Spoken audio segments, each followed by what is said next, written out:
বিগত দিনের যে রেকর্ড ছিল সে রেকর্ডগুলোকে আমরা ভাঙব। আজকে প্রার্থী ঘোষণা হয়েছে। আজকের দিনে দাঁড়িয়ে বলছি, বীরভূম জেলার যে 11টা সিট আছে 11-0 হবে, 11টায় জোড়া ফুল ফুটবে। বিগত দিনে যে লিড, যে মার্জিনে বীরভূম জেলার 10টা বিধায়ক তৃণমূল কংগ্রেসে জিতেছিল, 26 নির্বাচনে 11টাতেই তৃণমূল কংগ্রেসের প্রার্থীরা মমতা বন্দ্যোপাধ্যায়, অভিষেক বন্দ্যোপাধ্যায় যাকে যেখানে প্রার্থী করেছে সেই জয়যুক্ত হবে এবং বিপুল ভোটের ব্যবধানে বিরোধীরা আমরা পিছিয়ে যাবো।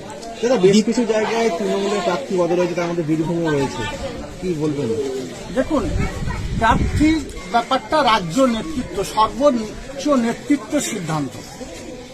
লক্ষ লক্ষ মামাটি মানুষের সৈনিকেরা আছে যারা মমতা বন্দ্যোপাধ্যায়, অভিষেক বন্দ্যোপাধ্যায়ের মুখের দিকে তাকিয়ে আছে। তো সর্বত লক্ষ লক্ষ যারা মামাটিমার সৈনিক, প্রত্যেককে তো ক্যান্ডিডেট করা সম্ভব নয় 294টা আসনে। সর্বত কেউ প্রার্থী হবে, কেউ হবে না। বিগত দিনে আমিও তো প্রার্থী ছিলাম না, কিন্তু মমতা বন্দ্যোপাধ্যায়ের অনুগত সৈনিক হিসাবে, নির্ভীক সৈনিক হিসাবে লড়াই করেছি। তো আরো যারা বীরভূম জেলার মমতা বন্দ্যোপাধ্যায়ের সৈনিক আছে, অভিষেক বন্দ্যোপাধ্যায়ের সৈনিক আছে, তারা সততার সঙ্গে, নিষ্ঠার সঙ্গে লড়াই করবে এবং বীরভূম জেলায় মমতা বন্দ্যোপাধ্যায় যে জনমুখী প্রকল্পগুলো বাস্তবায়িত করেছেন সেই প্রকল্পগুলোকে তুলে ধরবে, সেই উন্নয়নের লড়াই হবে এবং বিরোধীরা বীরভূম জেলাকে তথা বাংলাকে যে বঞ্চনা করেছে, 100 দিনে কাজের টাকা দেয়নি, আবাস যোজনার টাকা দেয়নি, রাস্তা তৈরির টাকা দেয়নি, মমতা বন্দ্যোপাধ্যায় নিজস্ব কোষাগার থেকে টাকা নিয়ে বাংলার মানুষের মুখের হাসি ফুটিয়েছে। সর্বতই বাংলার মানুষ বুঝে গেছে। 21 নির্বাচনের যোগ্য জবাব দিয়েছিল, 23-এ জবাব দিয়েছে, 24-এ দিয়েছে, 26-এ জবাব দিয়েছে। দ্বিতীয়বার আপনি জনপ্রতিনিধি হিসেবে লড়াই করছেন, তাও আপনার মহকুমার বাইরে। বিজেপি সিপিএমকে টেক্কা দিতে পারবেন?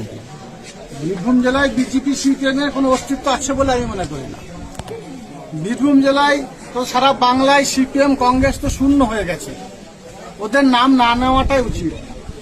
রইল বিজেপি, সেও বাংলার মানুষকে, বাংলাকে যেভাবে পিছিয়ে দিতে চেয়েছে, ধর্ম নিয়ে যারা রাজনীতি করে, যারা মানুষের মধ্যে বিভাজন সৃষ্টি করে, ভোটের সময় এলে যাদের দেখা যায়, ভোটের বাজার সময় যারা অন্য রাজ্য থেকে টাকার বস্তা নিয়ে এসে মানুষের মধ্যে বিভাজন সৃষ্টি করার চেষ্টা করে, তারা ভোট চাইতে গেলে বাংলার সুবুদ্ধি সম্পন্ন মানুষ, রাজনীতি সচেতন মানুষ ভোট দেবে না। এসআইআর নাম করে ইলেকশন কমিশনকে কাজে লাগিয়ে যারা সারা বাংলার মানুষকে লাইনে দাঁড় করিয়েছে, তাদেরকে বাংলার মানুষ ভোট দেবে না।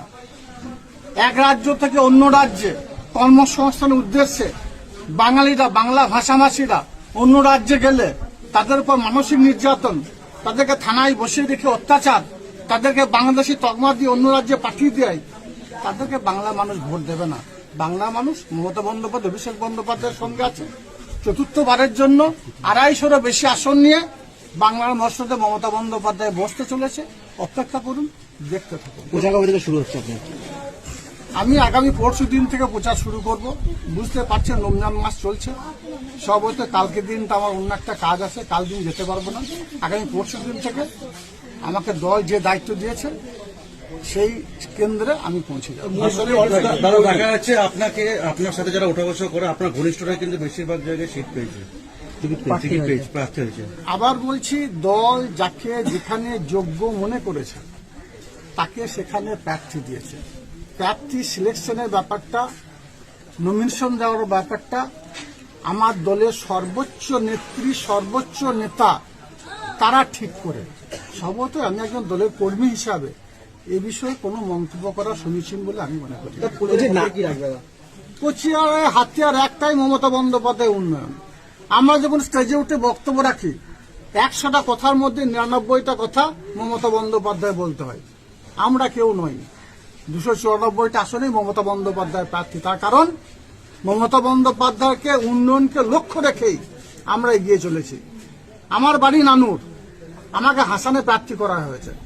এখনো পর্যন্ত হাসানের কে বুথ সভাপতি, কে অঞ্চল সভাপতি, কে বুথের মেম্বার, কে পঞ্চায়েত সভাপতি আমি জানি না, জানার প্রয়োজন নেই। প্রার্থী আমি নই, প্রার্থী মমতা বন্দ্যোপাধ্যায়। সর্বতই মমতা বন্দ্যোপাধ্যায় উন্নয়নগুলোকে তুলে ধরাই হচ্ছে আমার লক্ষ্য।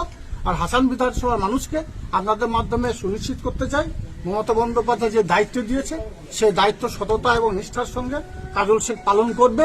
জেলা পরিষদের দায়িত্ব দিয়েছিল বীরভূম জেলা জাতি ধর্ম মতামত নির্বিশেষে 19টা পঞ্চায়েত সমিতিকে সমানভাবে দেখেছি। সকল সম্পদের মানুষের উন্নয়নের স্বার্থে সদা সর্বদা নিজেকে নিয়োজিত রেখেছি। হাসান বিধানসভা ক্ষেত্র ব্যতিক্রম হবে না।